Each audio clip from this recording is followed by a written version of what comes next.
If they no want support them, make lawmakers tell us the reason why they want us to remain static. As Akpabio been talk, say, no be say them comot am, but they only maintain the way it was in 2023. We don't want them. Because we saw what transpired in 2023. Till today, INEC no gree explain wetin be the technical age wey dem talk about. Just 2 words, and the entire Nigeria no believe say the election dey credible.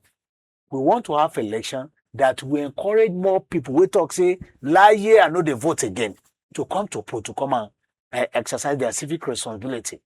We want to have election that at least 70 to 80% go talk say, oh, the thing makes sense, and it will now increase the number of people where they vote in the country. Not now that we claim, okay, we have 100 million potential voters and we only see maybe 30 million of them going to poll because of this lack of interest. Apathy everywhere because they don't believe, say, their vote they can't. So if they make this move, we are not saying now only electronic transmission now go give us credible elections. They always have their plans. How I wish say the way everybody been they stand up right now against this move wey Senate been they make. Now so people will get that kind of ginger to say, okay, in every aspect of electoral malpractice, we want to block it.